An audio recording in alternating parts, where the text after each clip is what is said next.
A gente segue falando sobre o mercado de petróleo, mas sob uma outra ótica, porque a Petrobras retomou seus planos de investimentos em refino e distribuição, marcando uma nova fase nessa estratégia adotada pela estatal. A movimentação busca ampliar a capacidade de processamento de combustíveis aqui no Brasil, inclusive reduzindo a dependência, de importação. Para a gente entender os desafios dessa política, o futuro da companhia, a gente tem o prazer de receber agora o ex-presidente da Petrobras, Jean Paul Prates, para conversar com a gente aqui no CNN Money News. Presidente, seja muito bem-vindo, é um prazer ter você aqui. Obrigado, Vitor. Parabéns pelo teu trabalho. Muito obrigado por nos receber aí. O prazer é todo nosso. Presidente, eu queria começar a entender exatamente o ponto de vista estratégico dessa proposta. A gente tem o plano 2026-2030 prevendo quase 16 bilhões de dólares em investimentos em refino. Eu queria entender se essa possibilidade ela mudaria o patamar exatamente dessa dependência do Brasil da importação de combustíveis já refinados, né? Com certeza, Vitor. Nós, na época que eu estava na presidência, conversamos várias vezes sobre isso. Já no plano que nós anunciamos naquela época, em 2023, já tínhamos assegurado que os investimentos em refino seriam na evolução, no upgrade das refinarias, nas próprias refinarias que já existem, o que é bem racional. E eu dizia à época, que agora o que está se colocando de fato e se perpetuando em relação a esse plano que vai sendo revisto anualmente, que nós tínhamos duas refinarias, Duque de Caxias, de aumento de capacidade potencialmente dentro das próprias refinarias já existentes.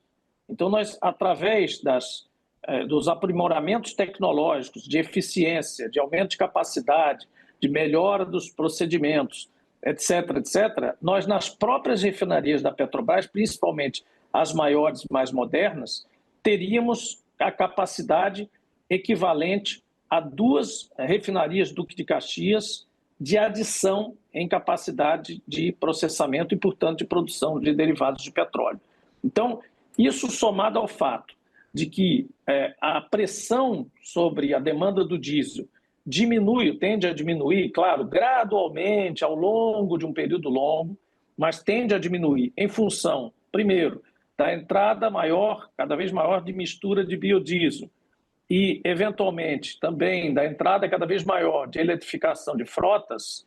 Então, você tem aí uma combinação entre oferta e demanda que permite que a gente diga que esse déficit diesel provavelmente deve ser coberto, né, nos próximos 5 a 7 anos. Então, a gente passe a ser autossuficiente em diesel com os investimentos que a Petrobras está assegurando a partir de agora nas próprias instalações de refino que ela tem. Interessante essa prospecção que você faz, presidente. Então, significaria que a gente seria autossuficiente em diesel num intervalo entre 5 a 7 anos. Mas existe uma preocupação num horizonte mais próximo, né, para um futuro mais próximo. Claro, a gente não sabe o quanto essa guerra vai se estender, mas pensando exatamente nesse cenário, a possibilidade de, dado um cenário em que o petróleo agora opera, né, acima de $100 o barril, a Petrobras tenta segurar esse preço no mercado interno, até para também não sobrepassar tanto, não impactar tanto a inflação, né, em toda a sua cadeia, não só dos combustíveis. A gente corre algum tipo de risco para o caixa da empresa, para as contas da Petrobras? Não, em princípio, nem isso está ocorrendo, nem isso foi detectado pelo mercado. A Petrobras está batendo recorde após de recorde de cotação, beirando aí os 50, o valor da ação, o PET 4. Então, assim, quer dizer, o acionista e os analistas não estão detectando que haja isso. E, de fato, a política de preço que nós ajudamos a implementar lá desde o início, ela assegura, tanto que houve um ajuste sim no diesel de 0,38 centavos quando foi necessário, e ela assegura uma margem de segurança para que a gente amorteça o impacto dos efeitos internacionais, utilizando fatores de construção do preço que são eminentemente nacionais, que dizem respeito ao fato das refinarias serem no Brasil, tecnologias brasileiras, processos brasileiros, fornecedores brasileiros, né?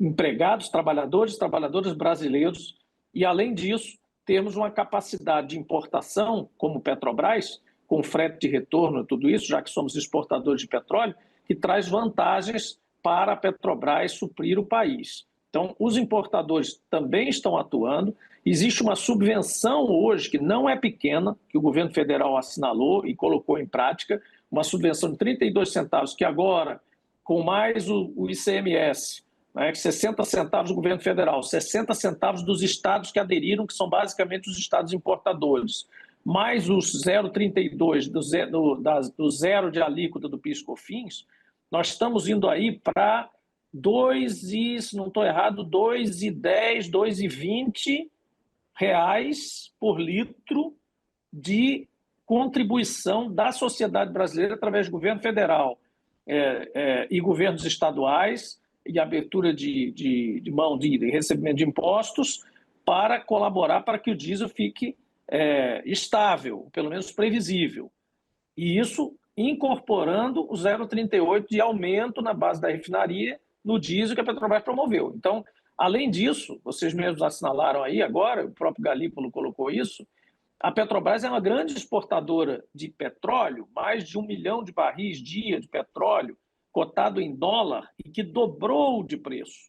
Então, não há absolutamente nenhum motivo para estar se preocupado com o fato de a gente ter que aumentar, nesse momento, na base, ou seja, na porta da refinaria, o diesel, acirrando ainda mais os impactos macroeconômicos, microeconômicos, inflacionários pela economia brasileira. A vantagem competitiva que o Brasil apresenta hoje, mais uma vez o presidente do Banco Central fez alusão a isso, nós fizemos também recentemente, comparativamente a economias da Ásia, principalmente aqueles satélites dos tigres asiáticos, Vietnã, Camboja, países que estão hoje funcionando 3 dias por semana na escola, porque estão com racionamento severo, outros com 1 dia de feriado obrigatório, outros regulando a temperatura do ar-condicionado, as cotas de compra de combustíveis para cada consumidor.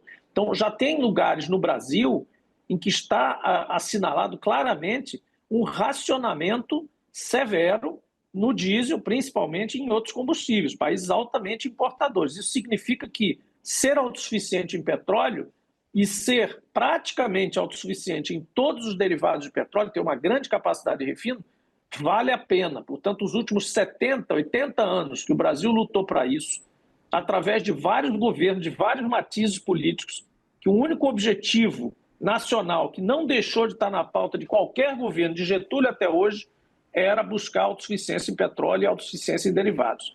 Ainda estamos nessa curva, porque ainda temos déficit de derivado, no caso do diesel.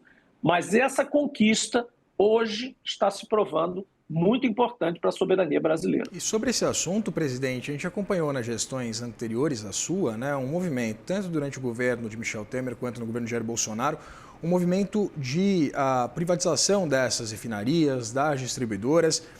Você acredita que isso foi um movimento equivocado, dado esse cenário? Eu acredito que foi absolutamente equivocado, disse isso várias vezes, vocês também acompanharam na época no Senado Federal, eu fui uma das vozes, talvez a voz mais alta, né, e revoltada com essa medida, e não só por questões ideológicas, de fundo partidário, nada disso, simplesmente do ponto de vista econômico, porque essas refinarias fazem parte da integração do sistema Petrobras como empresa. Então é a mesma coisa que você obrigar a Shell, a Esso, dependendo do resto dos argumentos, se você ficar só no plano do mercado e da construção de uma empresa integrada, já estava errado. Mais ainda se considerar os efeitos que eu estou falando aqui de controle de soberania e de controle governamental. Mas mesmo que você tirasse o governo da sala, dissesse assim, olha, você que é uma empresa privada ou uma empresa importante, hegemônica em determinado mercado, é agora obrigado a vender esse ativo, aquele outro e tal, como se absolutamente aquilo não fosse interferir na vida, ou como pior, se fosse beneficiar o consumidor. Está provado que não. Por quê? Porque nem sempre competição, e nem todos os setores, a competição direta com outra pessoa, colocar uma loja de sanduíche do outro lado da rua, uma fábrica de sapato na mesma cidade para competir com a outra, refino não é assim. Refino se baseia em áreas de influência.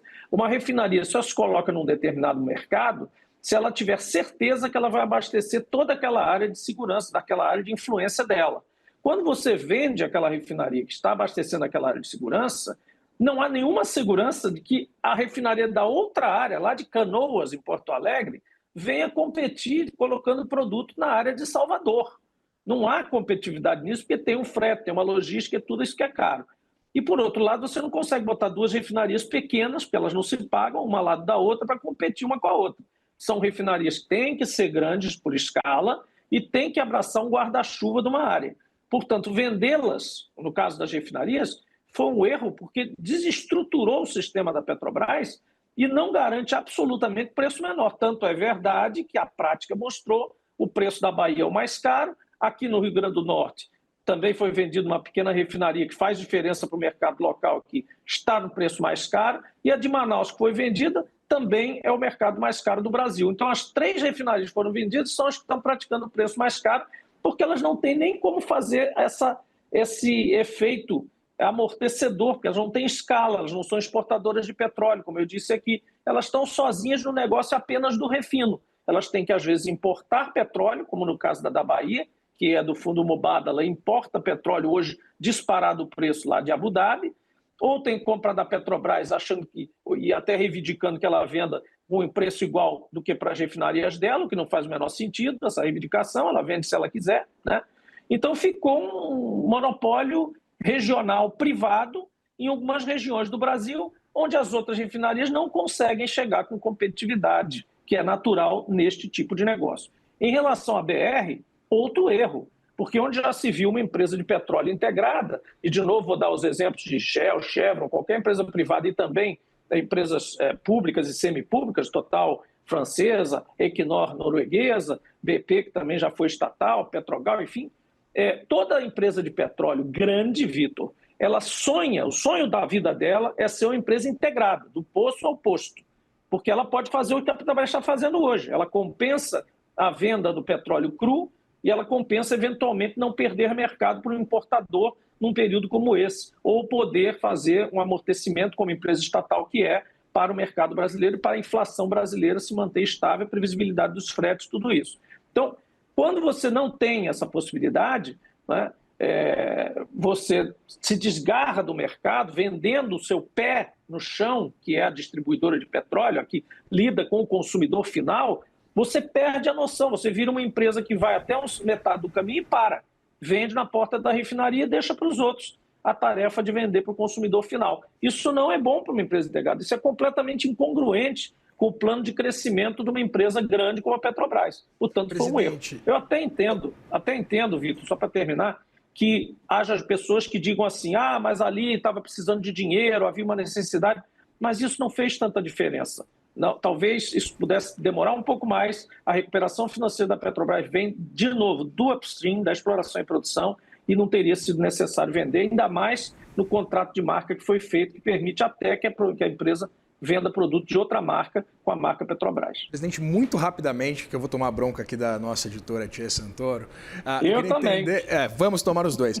Presidente, eu queria entender se essa pressão no preço do barril do petróleo não pode fomentar essa política de transição energética. A gente sabe que o presidente Lula, inclusive, é um entusiasta do próprio etanol, né? Veja bem, transição energética não é só etanol e não é só biodiesel. Biodiesel, etanol e gás natural são, com certeza, combustíveis importantes, mas são combustíveis de transição. Transição energética, de fato, é quando você pega todo o arcabouço que nós temos, todos os recursos naturais que nós temos, inclusive a revitalização de hidrelétricas, que já está em curso, a questão da eólica e da solar nos nossos estados aqui do Nordeste, justamente, que é onde você tem, de fato, um potencial dos melhores do mundo, e ainda vai para mar adentro, como nós fizemos a lei da energia offshore, que permite que você tenha grande escala de produção de energia eólica no mar, que é o melhor potencial do mundo aqui, na nossa margem equatorial, e ainda compensa o fato de você estar ainda tendo que usar, e é certo isso também, fazer exploração de novas reservas de hidrocarbonetos na própria margem equatorial. Então, essa é toda uma nova fronteira brasileira energética como um todo. E a transição energética também envolve mudança de hábitos. Então, por exemplo, a eletrificação da frota, que é crescente, cada vez basta olhar nas ruas, ela é importante para nós sim, porque a gente vai ter no futuro carros e toda a economia eletrificada. Em 50, 60 anos, Vitor, tudo, absolutamente tudo vai estar eletrificado. A preocupação dos países e das empresas será de onde eu tirarei a energia para colocar no fio para consumir depois. Interessante, né, que a discussão ela vai permanecer a mesma, apenas com essa modificação do tipo do combustível. Presidente, prazer. A moeda única será a energia. Moeda única, energia. Não mais cada um combustível de cada tipo. Como sempre foi, né? É muito interessante essa discussão. Queria muito alongar essa discussão, presidente, mas infelizmente o nosso tempo é curto. Queria agradecer muito a sua presença Entendemos aqui no CNN, completamente. Tá? Obrigado, Vitor. Obrigado a todos. Bom dia de trabalho a todos e todos que estão nos ouvindo. Para você também, um forte abraço.